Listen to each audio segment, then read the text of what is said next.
আমার বাবার গায়ের ঘামের গন্ধকে মিস করি, কারণ আমি এখন আর দৌড়ে গিয়ে বাবার কোলে উঠতে পারি না, কারণ আমি এখন বড় হয়ে গেছি। আরে জীবন কোথায় হারিয়ে গেল সেই সব দিনগুলো। এখন খুব মিস করি সেই সব দিনগুলোকে, কারণ এখন আর আমি আগের মতো কারোর কাছ থেকে ঈদ বোনাস পাই না, কারণ আমি এখন ইনকাম করতে শিখে গেছি। ছোটবেলায় মামাদের কাছ থেকে, চাচাদের কাছ থেকে ঈদ বোনাস পেতাম এবং না দিলে কান্না করতাম। সেই দিনগুলোকে এখন খুব মিস করি। ছোটবেলায় যখন আমার আব্বা বাজারে যেত বাজার করতে, আমার জন্য জিলাপি, মিষ্টি, বাদাম, খাজা, বিভিন্ন ধরনের মজা আনতো। সেসব খাবারগুলো, সেসব মজাগুলো আর পাই না, কারণ আমি এখন বাবা হয়ে গেছি।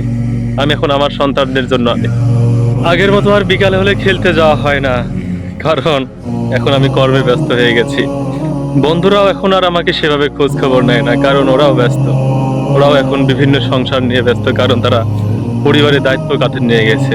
আমি এখন সব থেকে বেশি ভীষণ মিস করি আমাদের গ্রামের সেই খড়ের চালার এবং মাটির দেওয়ালের ঘরগুলোকে, কারণ সেই খড়ের গাদার চালার ভিতরে থাকতো বাহই পাখির বাসা। সেই বাসাগুলো আমি এখন খুব মিস করি। সেগুলো বিলুপ্ত হয়ে গেছে, কারণ এখন গ্রামে সব উঠে গেছে দালান কোঠা। সেসব গ্রামের কাঁচা রাস্তাগুলোকে মিস করি, কারণ এখন সবকিছু পাকা হয়ে গেছে, আধুনিক হয়ে গেছে। আমি আমার বাবার গায়ের ঘামের গন্ধকে মিস করি, কারণ আমি এখন আর দৌড়ে গিয়ে বাবার কোলে উঠতে পারি না, কারণ আমি এখন বড় হয়ে গেছি।